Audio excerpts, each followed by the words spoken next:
So, and I don't want to go into the history, but there's actually a really neat history of exactly why and how a particular set of ideas became so important in the latter half of the 20th century.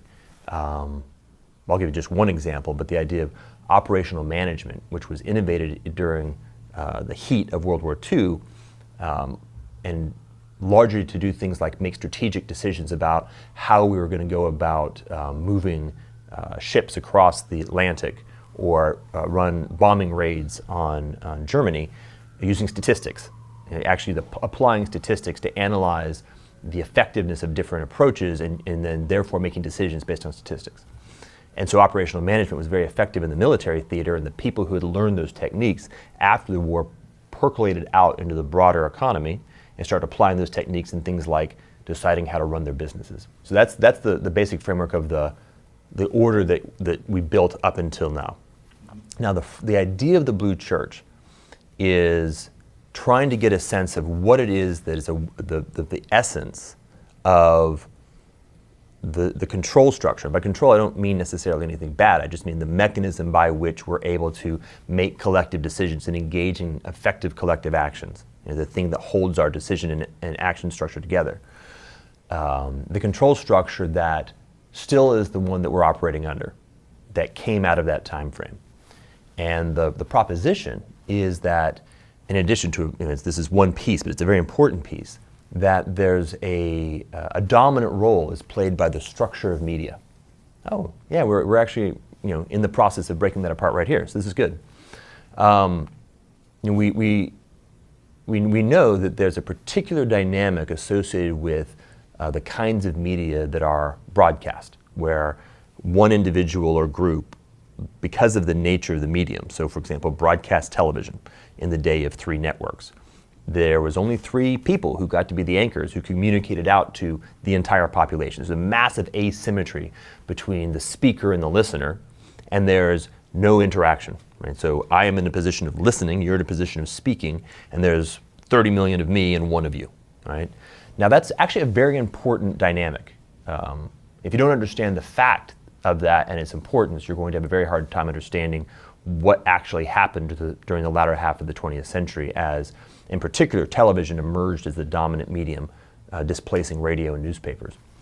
And by the way, you also have a hard time understanding what's happening now as the internet is now emerging as the dominant medium replacing television. Just understanding that transition, what it implies and means at a deep level, is sort of fundamental for predicting future states. So, using sort of television as the metaphor, I then looked back and said, all right, are there other things that we see that look like that? And it's actually quite interesting that, for example, school has a very similar shape to it, in the sense that you've got one speaker, a large audience, and very little interactivity, particularly like the university setting where there's a lecturer and there's 500 people in the lecture hall. That is effectively the same thing as television, in the sense that the relationship of information flow is effectively the same. And this is important both from the sort of the social dynamics as well as from the psychological dynamics. Because if as a child your primary relationship to how you engage in culture is one of almost certainly being a pure receiver, then your psychological development, your set of assumptions and habituations and how you adapt to the world will be associated with that environment, right? You're adapting to your local environment. And this implies a certain set of sort of deep psychological structures. So we get a relationship between the mechanisms and techniques and potentialities of broadcast as a concept. So school, television, fill in the blank, and the behavior strategies, the habits, and even the capacities of the individuals in the social layer. So when you get to the mid and late 90s, you're actually dealing with a society that could be understood as the society of broadcast.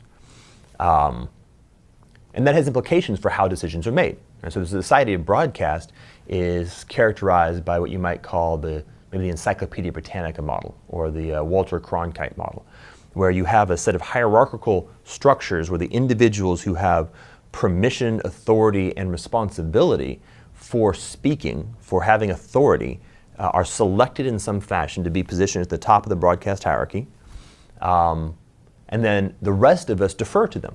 And so Somebody has written an article in the Encyclopedia Britannica, or some group of people, some group of experts who have been nominated in some fashion to be positioned as experts, and at best take that responsibility very seriously. They pull the total set of questions back into their centers of excellence. They're having conversations in academic environments and groups that get together in think tanks. They produce an authoritative statement of what is in fact our collective opinion around this particular object.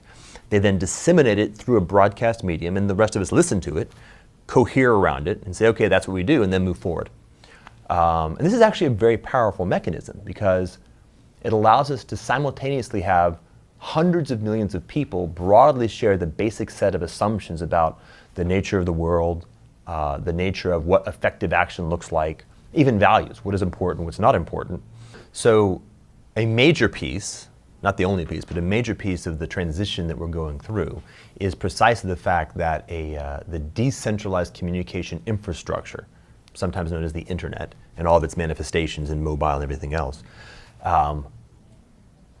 radically changes that dynamic. So the internet is characteristically symmetrical, meaning that the number of people who can speak is effectively everyone. Obviously, there's not an even distribution of audience among everyone, but it's not structurally locked in. And the relationship between speaking and receiving has become intrinsically, or at least intuitively, bidirectional. Now, this shift implies a very large number of differential consequences. So we can grasp the notion of the impact that it has on power and the relationship between decision making and action taking. But there's also the impact that it has on psychology, the intuitive sense, or the way that your brain, and in fact even just your sort of way that you go about making decisions in the world, actually has to adaptively change.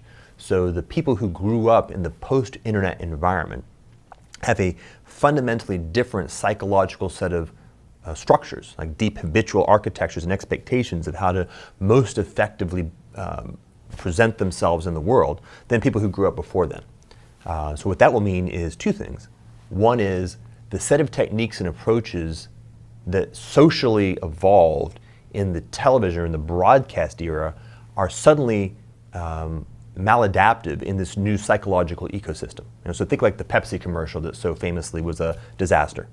All right, that's very much the kind of thing that is produced by a broadcast intuition. And we get to send messages, and those messages are things that you receive.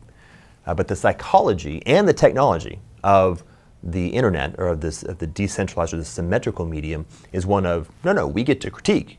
We get to directly respond to, and things that feel like they are broadcast or feel like they are quite obviously intending to influence us emotionally, we know what that feels like. And it doesn't work anymore. And so we're going to respond to that, and our ability to respond swarms around it and breaks it up.